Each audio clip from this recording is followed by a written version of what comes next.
Why does the United States Congress refuse to take up an issue of securing our border while spending inordinate amount of time focused on sending money to Ukraine or to Israel or to Taiwan, all kinds of places it seems except for the border? It's really a puzzling situation. We're going to see why. And we've got somebody we've had on before, a great guy to help break this down, Dan Caldwell, who is currently the public policy director, advisor, at Defense Priorities. He's now on board our team over there at Defense Priorities, as well as a former combat Marine and a former congressional aide.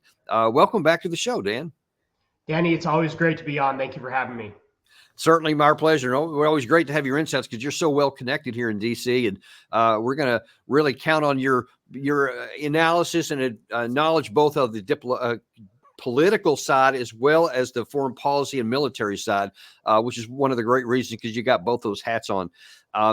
Here's one of the things that is we find very puzzling over here, and a lot of our folks who are watching also do, is that when you look at what's on the legit legislative table, everybody says that the issue on our border is important. We're going to get to that in a second. But then they see that there's nothing in the border actually in. In fact, back in February, on behalf of President Biden, the Senate, Chuck Schumer, said they passed a bill that had a lot of money for Ukraine, for Israel, Taiwan, and a few other things here, but nothing for the border, nor was it even mentioned. Here's how he put it back then. Today, we witnessed one of the most historic and consequential bills to have ever passed the Senate. It's certainly been years, perhaps decades, since the Senate passed a bill that so greatly impacts not just our national security, not just the security of our allies, but the security of Western democracy. That's such grandiose flair of rhetoric there about how important it is. And one wonders why at least the border part wouldn't be included. And before we go too much further, I wonder if you can say, some kind of what's going on the Capitol Hill, why that's not at least included in the package. Yeah. So if you go back to the beginning of this year and really end of last year, is that the new House Speaker, Speaker Johnson, and other Republicans, including some in the Senate, said that they ultimately would not move forward any new aid to Ukraine unless it was tied to provisions that would ultimately provide more border security.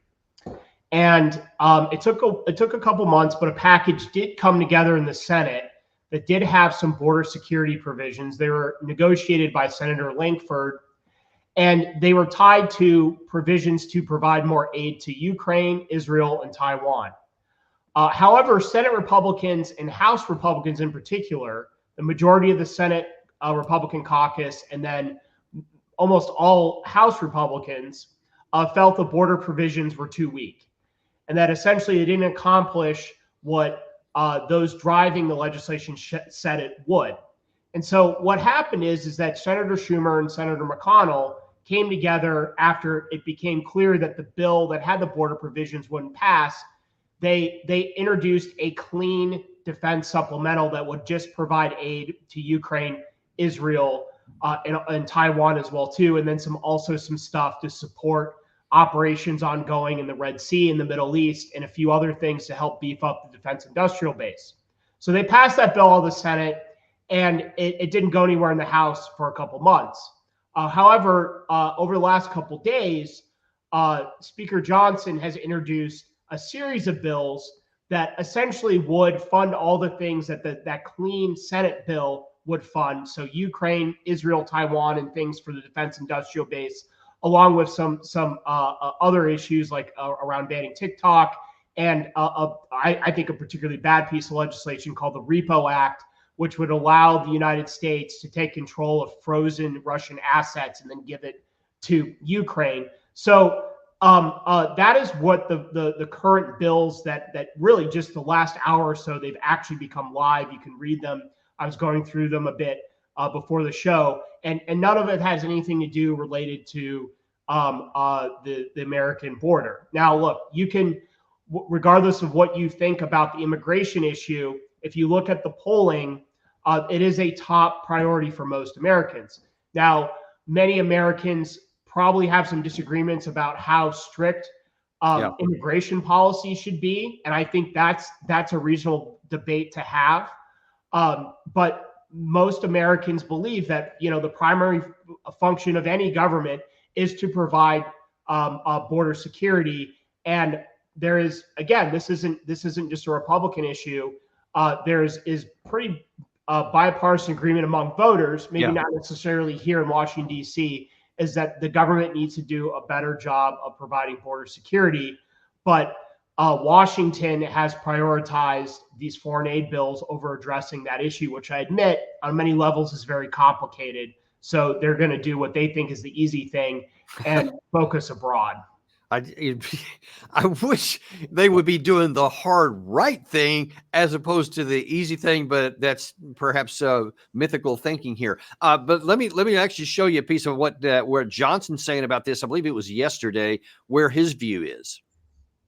We just had a policy conference with all the House Republicans. We laid out the plan on how to finally address the supplemental situation. There are precipitating events around the globe that we're all watching very carefully, and we know that the world is watching us to see how we react. We have terrorists and tyrants and terrible leaders around the world like Putin and Xi and in Iran, and they're watching to see if America will stand up for its allies and in our own interest around the globe, and we will.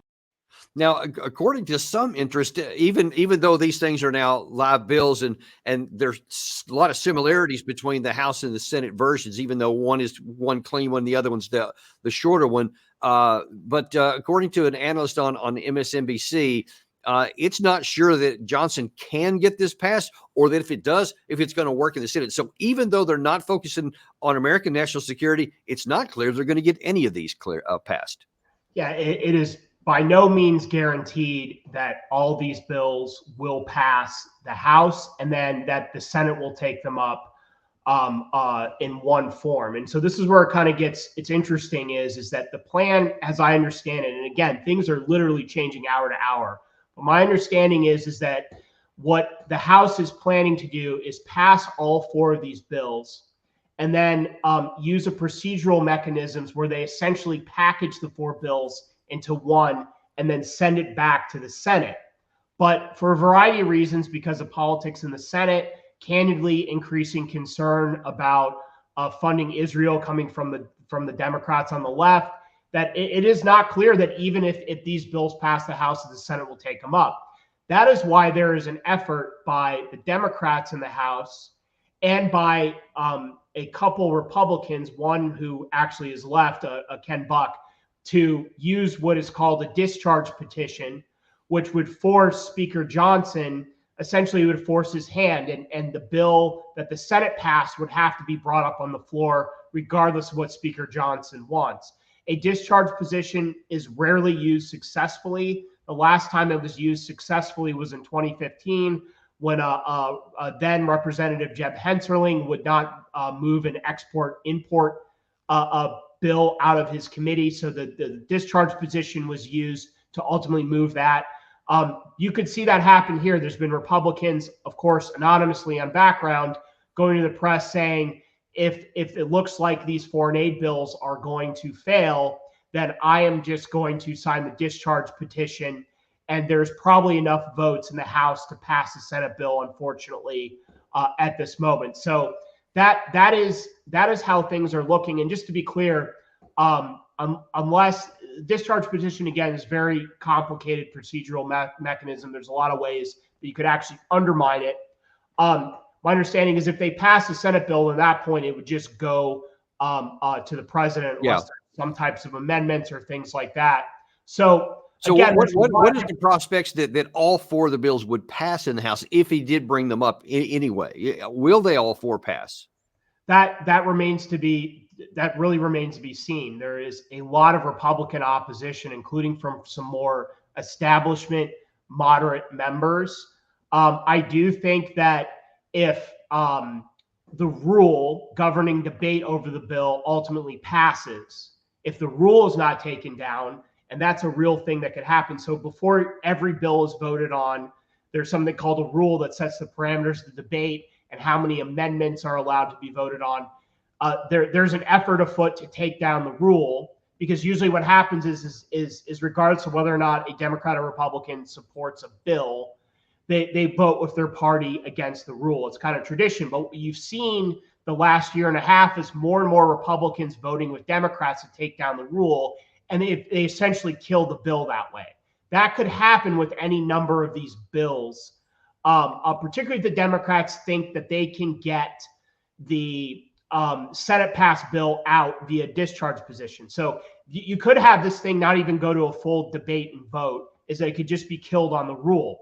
So I know that's not exactly a very clear, decisive answer, but it's really hard to overstate how currently fluid things are. Yeah. Regarding Oh, I get it. Yeah. There is no easy, clear answer, or I don't think they even have one up there. I want to take a look though at the mostly right now at the Ukraine portion of this, because that's even more than the Israel part. It seems to get a lot of emotion and a lot of debates going on. So I want to take a look at that. First of all, I think as everybody knows, Zelensky is really keen on having this pass. We have almost no artillery remaining. Last month, you said if we have American support, we will win. If we don't have American support, we will lose. It's true. Richard Haass of the Council on Foreign Relations seems to agree with Zelensky. I don't much care whether it's a combined bill or a separate bill, so long as the aid for Ukraine passes. That's the most pressing of all of that. Right. And every day the battlefield news, Joe, is awful strategically, but also in human terms. The idea that you have these soldiers on the front lines who simply maybe have a half dozen shells and they have to parcel them out to get through a day. You can't fight a war that way, and it's tilting in Russia's favor. This is recklessness and irresponsibility on steroids that we've ever reached this point. I'm hoping, and again, to me, it doesn't matter so much whether it's loans or grants. Just get Ukraine the military aid. Now, he's kind of playing into something here that is really common among those who are emphatically supportive, like Schumer, about getting this money to Ukraine by claiming that it's going to have a decisive impact on the battlefield, et cetera. And yet, when you look at now, you may have seen more that has come out since I saw this last. But you and I were earlier talking about what's in some of that bill, and as you'll see there on the top side, number one, the bill is only looking at $48 billion instead of $60, which was originally coming in. But as you can see in those red underline areas there, that a good chunk of that is going to replenish DoD stocks. Another $14 billion is going for the DoD operations in the European area of operation, and only $13.8 billion is directly for stuff to go to Ukraine. I think you've told me that some of that top category could also end up there, but there's only one that seems to be going directly to it. So it's not going to matter that much in terms of how many weapons are actually going to be, or ammunition is going to go in. It's not going to reverse the situation in manpower, in artillery over the theater, and in air defense missiles. So if it's not going to change that, why is everyone so excited about doing this like it's going to make a difference? Because our policymaking class, with some notable exceptions, is absolutely delusional about the state of American power. They refuse to recognize that we have real constraints on our ability to do everything we're trying to do around the world. Really, right now, foreign policy is a math problem. And J.D. Vance actually had a really great New York Times piece earlier this week about how our Ukraine policy is a math problem. We simply do not have enough weapons, regardless of whether or not the money is there or not, to send Ukraine.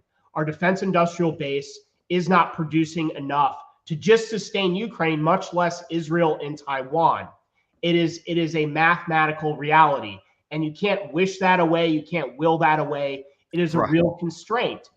And what really angers me about this is that whether it's somebody like Richard Haass, who should know better, this is a guy who spent decades in the State Department at the highest levels of policymaking, ran the Council on Foreign Relations. He knows this. And Richard Haass likes to play this game where he kind of talks out of both sides of his mouth. He was involved potentially in some back channel diplomatic efforts. He got blown up over that. Now he seems to have returned to the hawkish side of it. But all people like him should know better.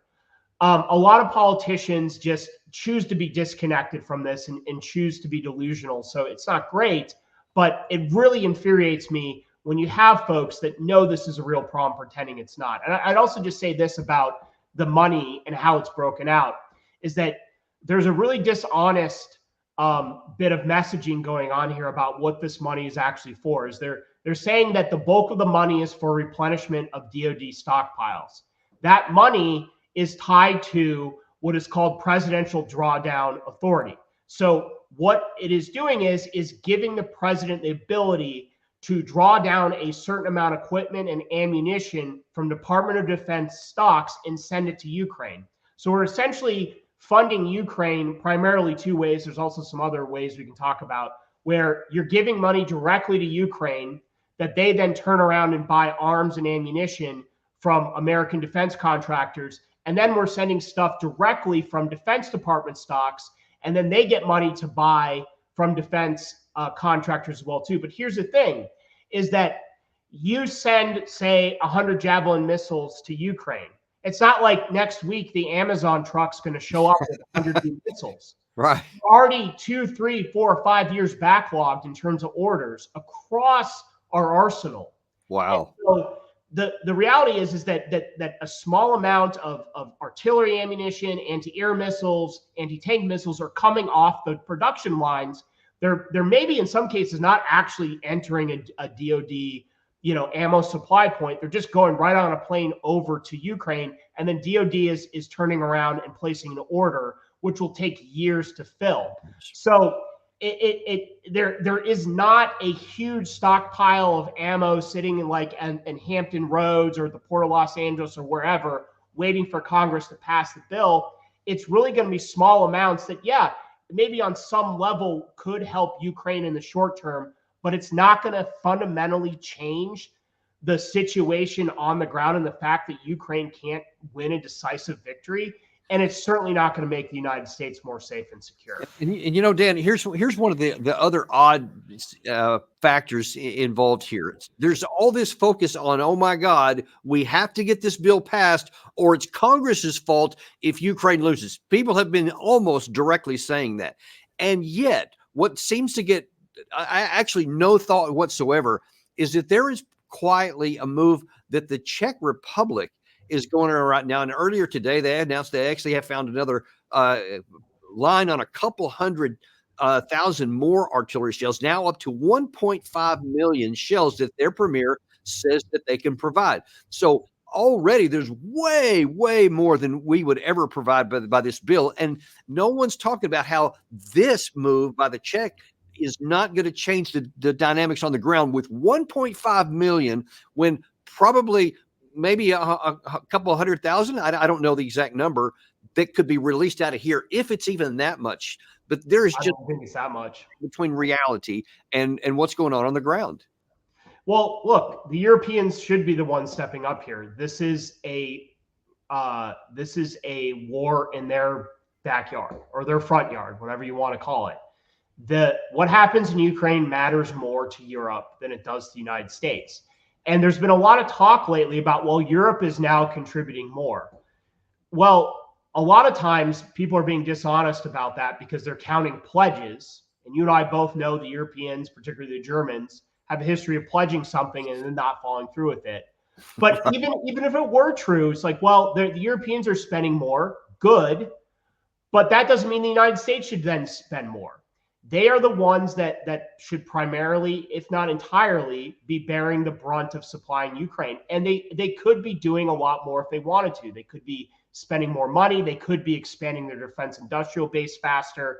They could be, say, rolling back parts of the welfare state to free up resources to enhance their own security. But they're choosing not to because they know that at the end of the day, with Biden in charge, is that Uncle Sam will continue to be Uncle Sucker in Europe.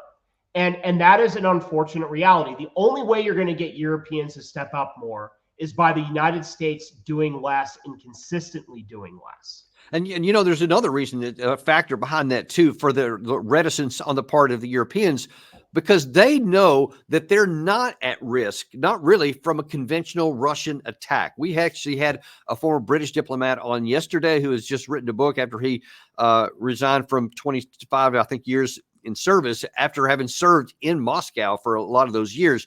And he just tells us unequivocally that behind the scenes, these nations know that Putin doesn't have the capacity to threaten anybody there. So they're not going to cut back on social programs, which will cause domestic political problems for them when they know that there's really not a big issue. And as you say, Uncle Sugar will keep coming through.